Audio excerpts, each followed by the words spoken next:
Thank you very much. So what's live on the floor is Communication 731.1. The motion is to close file, and that is a presentation by Mr. Tony Sylvester. So, sir, please take it away. Okay, I'll Thank start you it. very much. First of all, thank all of you and everyone that came here today. I know it's been a long day. Okay, I'm basing this as Pono, balance, and dialogue. I think this is a lot of what's been missing with our state agencies and hunters and stuff. So, you know, first of all, to me, Pono and is doing the right thing, yeah. And balance. Balance is where, you know, that word's been tossed around a lot lately, you know, taking everything into consideration. And this is what we really need to do. You know, our beautiful Aina, hunting opportunities, family bonding, sustenance, our culture, our environment, food for the Palila, and species survival. Okay, one of the main facts I like to point out here is that, you know, before the arrival of modern man to the Hawaiian Islands, large flightless birds foraged around the forest floor on native plants. They kept the underbrush maintained just as the pigs, sheep, and goats do today. You don't see too much record of this because most of these birds were extinct by the time I guess botanists got in the forest. But I work up on Mauna Kea, and I visited many caves where in some caves it's over 3 feet deep of these birds' bones. So they ranged all the way up to 12,000 feet at one time. Okay, dialogue. I think dialogue is the biggest part, and that's the most trouble that I've had over the past year with the DLNR, is you know, trying to get together with them and try to express some of the concerns that us as hunters and gatherers have. You know, and for mainly I'm going to talk with the threats to the survival of the Palila. You know, and a lot of the problems that faces the Palila bird extinction, it's blamed about the sheep and the reduction of its habitat. Although, as you can see on these figures here, that a lot of this stuff is, you know, predation. Even the cat scat, 6 to 8% respond to have bird parts in it. And I don't like to use the word feral because anything born in the wild is a wild animal. It's not a feral animal. It's not your house cat that escaped or whatever. Once an animal is born in the wild, it's a wild animal. So when we talk about sheep, they're not feral sheep, they're wild sheep. Okay, this is a video. It's a short clip. This is from the U.S. Geological Survey. This is a Palila bird nest in the center. I know it's kind of blurry. That's the mother bird feeding the young. And they have quite a few of these cameras up in the Palila habitat. And within a moment here, you're going to see on the lower right, you're going to see what happens to the Palila birds. These wildcats are designed to hunt these nests. Here he comes. As soon as the mom leaves, whappa, gone. Okay, I got footage. I got dozens of footage of this, of different cats doing this to the Palila. Okay, it's right there. It's eating the birds. Okay, all right. The Palila nest on the main trunks of the trees, so the rats and cats get right in there. And they watch the parents. The cats watch because the grass is so tall now because the ungulates level is way down, yeah? So they just hide. They watch the parents where they fly in and out. And as soon as the parents fly off, whoop, they're right in there, gone. Okay, and also rats has also been a big predator to all forest birds in Hawaii. And then relocation effects, you know, when they try to relocate birds, the birds are a natal creature, so they only like to hang on to that particular habitat. So even when they move a colony somewhere else, eventually they either fly back or they die from predation. That's why their success rate is so low, yeah. And of course, weather effects, you know, the changing weather, you know, cold conditions. A lot of their habitat was lower in the ranch lands that have been deforested and used for cattle. So the ones that survive are higher up where it's colder, so they're more susceptible to those kind of problems. And of course, the drought affects all wildlife in Hawaii, including the Palila. Habitat degradation. This is a lot what you'll hear from the environmentalists and conservation people. And this is where we come in with, if the state actually had a game management plan, you know, we wouldn't have a lot of the problems that we have today. And I always say we must also ask ourselves why something so fundamental to every other state is absent in Hawaii. And that's something I can never answer, even myself, I don't know. And you've already heard about carrying capacities and everything. And a lot of habitat degradation happens when unchecked populations in a given area, animals confined to a smaller range, fencing. So when you start fencing things off, they become more of a problem in that particular area. So fencing is not a very efficient way either. And this is one of the biggest problems here, funding for game management. Okay, that's it. Funding for programs. This is the 4 major programs under the DLNR. Yeah. So this is what they get: 6.5 million from the federal and 2.5 million that just got passed by the House Bill 2012. So we get that, and these programs get this. So follow the money. And then hunters, there's 18,000 licensed hunters in Hawaii.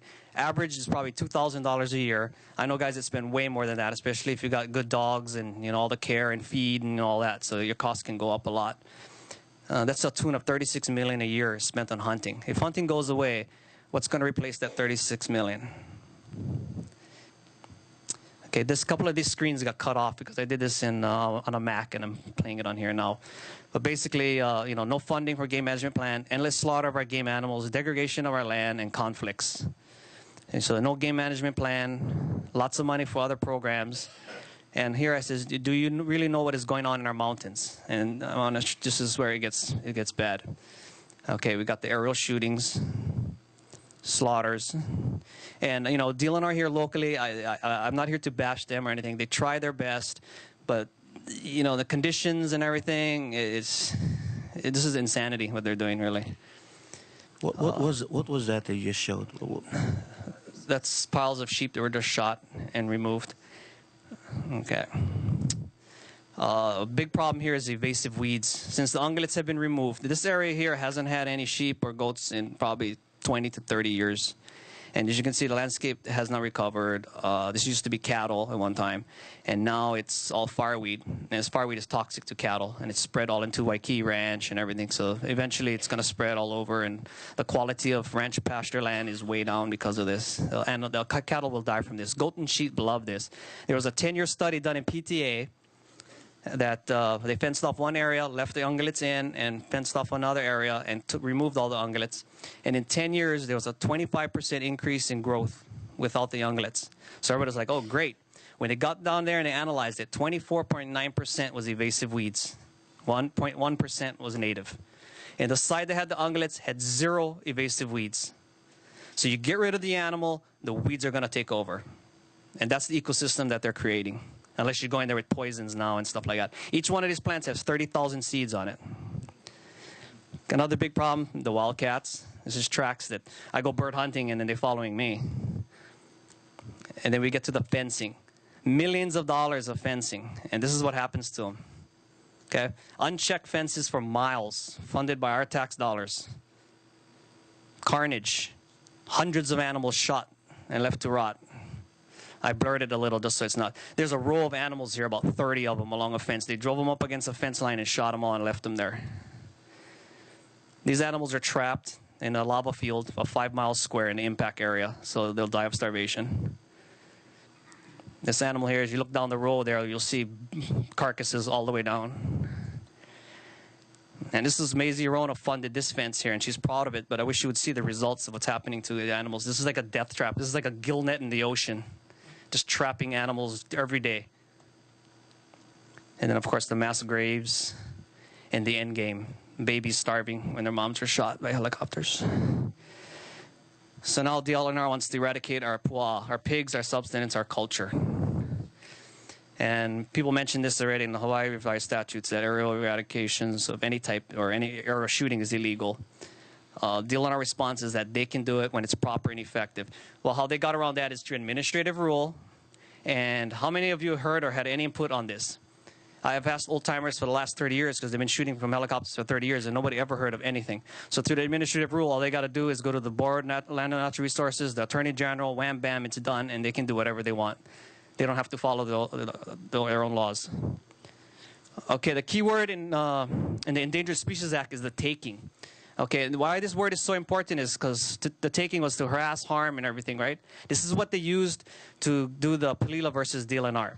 They manipulated these words because a sheep doesn't eat a bird. So it wasn't a direct effect, yeah? So they used the word the taking. The taking is very important because this is what's happening. This is what the DLNR is doing right now with the Palila bird. Okay, report to Congress. Okay, this is the overflight's effects. Okay, and this is public law. Also, the U.S. Fish and Wildlife also has their own for endangered species. And overflights is, you know, helicopters, anything flying over national parks, endangered critical habitats, and so forth. Some of the biggest concerns is reproductive losses. And this is what's happening. The reason I'm talking about this is because in the past 2 years, they've increased aerial eradication to 4 times a year, 2 days. So it's about 16 hours, you know, each time, 2 days in a row, and then a few months later, again and again. And they're flying over the critical habitat at treetop level. So the birds, the disturbed birds, they're flying away from the aircraft. They're leaving their eggs and young exposed. Birds that flush quickly are damaging the eggs, kicking the young off the nest. And just to give you an idea of what the helicopter sounds like, I got this from our guys in Kona, but it's, I can't find the darn cursor. Where are you? Oh, shucks. Now, this is from several hundred feet away now. They're flying 30 feet over.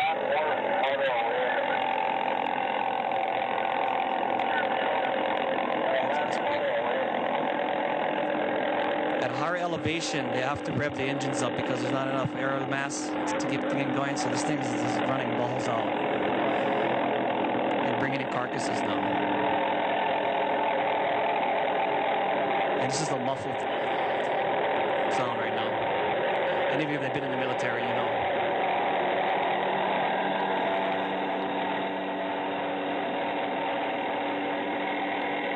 Now you can see how high above the treetop. When they're actually looking for flushing the sheep out, they're flying at treetop level, blowing air horns because the sheep are hiding under the trees. So you're over a critical habitat, a critically endangered species, and you're blowing horns, the prop wash, everything. And this is what's happening. Habitat avoidance right here. The animals are avoiding. They're abandoning their nests, and they're not coming back, and the young are dying. And even they're alarmed that observations by refugee biologists suggest that endangered Palila birds in Hawaii underutilize a sizable portion of its critical habitat because of low-altitude military aircrafts. This is old news. This is 1987. So it's funny how this data, it doesn't say Palila birds are abandoning their nests at an alarming rate. Population has dropped 70% since 2008. And that's when they started flying 4 times a year. So my question for Chairman Willie Ayala is that he may think that it's proper and effective, but I wonder if the Endangered Species Act thinks it's proper and effective. Okay, and here's overflights again. The manner which indirectly causes harm. Now, this is the lawsuit. They were able to sue the state and get rid of the sheep because of this. The manner which indirectly causes the loss of an endangered bird over its time is so clearly a taking. Palila versus DLNR was the case. It makes it clear that no intent to cause harm to endangered species is needed. They didn't even have to prove that harm was being done to get the lawsuit to do that. But the DLNR can be doing what they're doing now, driving the species into extinction, and everybody supports it because it's an effective tool. Okay, and right here, Sierra Club and the U.S. Fish and Wildlife, they're criticizing the Army because the Army is doing, they want to do landing flights over Mauna Kea, which flies over the critical habitat. Okay, Civil is concerned about the effects overflights will have on the Palila critical habitat. So they're worried about the military flying 2,000 feet over the critical habitat, but they're not concerned about aerial eradication flying 30 feet over it. So what does this impact is having? Well, this is what's happening, the extinction rate. As you can see, as the increase in helicopters and the transition between the decline in sheep, the Palila bird is relatively steady from 1980s to 2000 or so. Fluctuated between 5 and 3,000. And after helicopter flights increased, even commercial helicopters, because when they're doing maneuvers, I checked the PTA, when they're doing maneuvers, they can't fly over the military base, and the only place they can fly over is the critical habitat. And when it's clouds, I work up a mountain for 20 years. I'm up there every day.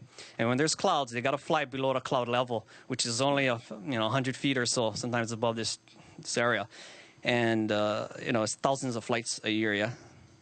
So, okay. So the use of helicopters to eradicate ungulates from the Palila critical habitat is scaring off adult Palila from their nests, causing direct harm to the nestlings. The strong wind from the propeller wash, helicopter noise, and the use of air horns are startling sheep out from under the momani trees.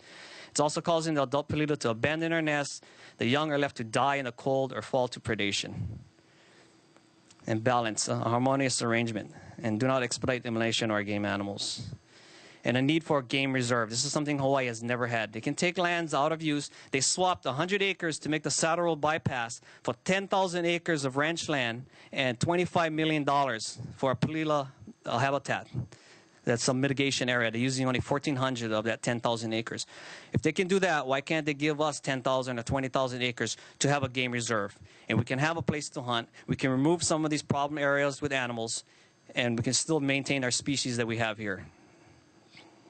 And then my conclusion is I recommend that Hawaii County and Council State, the DLNR, has an immediate cease and desist on all area relocation until such time that a full investigation and proper field studies may be conducted. Aloha. How beautiful, Hilo. 1942. Okay. Thank you very much. Thank you very much, Mr. Sylvester. Council members, the motion.